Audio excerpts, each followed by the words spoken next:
और हमारे सहयोगी स्पर्श शर्मा हरियाणा कांग्रेस के प्रभारी दीपक बाबरिया के साथ मौजूद हैं। स्पर्श, जिस तरह से दिल्ली में मामला गरमाया है, किस तरह से इसकी चिंगारी दूर दूर तक दिखाई दे रही है अब? देखिए, बिल्कुल दीपक बाबरिया जी हमारे साथ बात करने के लिए मौजूद है। हरियाणा के साथ साथ दिल्ली के प्रभारी भी हैं। सर, जिस तरीके से सुबह से रेड चलती हुई नजर आ रही थी और शाम को एक गिरफ्तारी जो है देखने को मिलती हुई नजर आती है संजय सिंह की, दिल्ली कांग्रेस ही थी जो सबसे पहले जो है इस पूरे मामले पर शिकायत करती हुई नजर आई थी। दिल्ली कांग्रेस ने जो है मुद्दे जो उठाए थे लिकर पॉलिसी के मामले में, उसके तहत ही पूरा स्कैम बाहर आया है। और इसके बारे में इसके 2 मंत्री आज जो हैं जेल में हैं। सब लोगों को वो समय पे भी लगता था कि this is a political victimisation, मगर आज की डेट में लगता है कि वो जो हैं बिल्कुल सही आरोप होंगे, क्योंकि इतने लंबे समय से वो जेल में रहे हैं और जो कोर्ट उसको बेल पर रिलीज़ नहीं कर पा रही in spite of the high profile cases. Sanjay Singh ji के मामले में मैं कह सकता हूँ कि जो तीव्रता से और आक्रामकता से वो भारतीय जनता पार्टी के ऊपर प्रहार कर रहे थे, पर्सनली मिस्टर मोदी के ऊपर भी जो प्रहार कर रहे थे, तो उसके तहत may be it was always I was feeling that वो जो he will invite the व्रेथ of the government और उसके सामने कुछ एक्शन भी ये लोग करेंगे। मगर ये दोनों पार्टी का जो ट्रैक रिकॉर्ड बना हुआ है, even Arvind Kejriwal himself is facing the CBI charges for irregularity. उसके जो घर के रिपेयर हुई है 80 करोड़ रुपए का जो है खर्च किया गया है।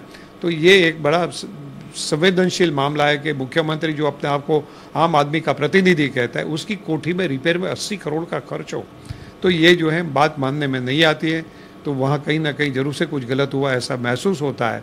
और इसके साथ साथ तो जो है एक दोनों का track record Bharatiya Janata party का और आम आदमी पार्टी का कि they carry out the political victimisation.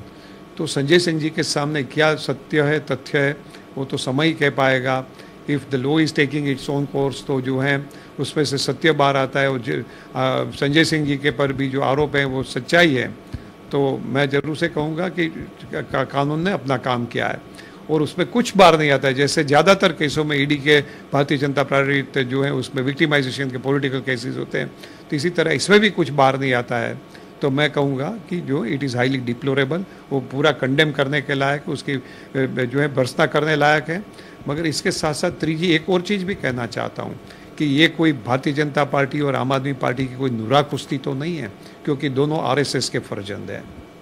Sir, आप या फिर दूसरी पॉलिटिकल पार्टीज या फिर आम आदमी पार्टी की बात करें, वो एजेंसीज की दुरुपयोग की बात कहते हुए नजर आते हैं, लेकिन 2 बड़े मंत्री, चाहे सत्येंद्र जैन की बात करें, मनीष सिसोदिया की बात करें, लंबे समय से जेल जो है इसी मामले को लेकर देखने को मिलते हुए नजर। मैंने अभी आपको बता दिया कि उसमें क्या सच्चाई है वो कहना मुश्किल है। It's too early to say anything. मगर एक और एंगल भी मैं आप लोगों के जरिए कहूँगा कि ये नूरा कुश्ती तो नहीं है।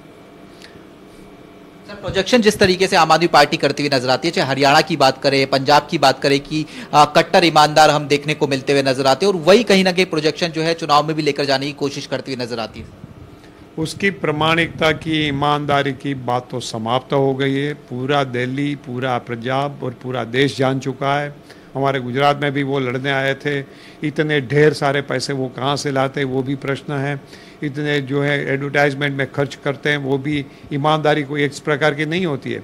आप जो है प्रजा के पैसे, प्रजा के पसीने के पैसे जो आपके पास टैक्सेशन से आते हैं, उसका बड़ा दुरुपयोग जो करते हैं।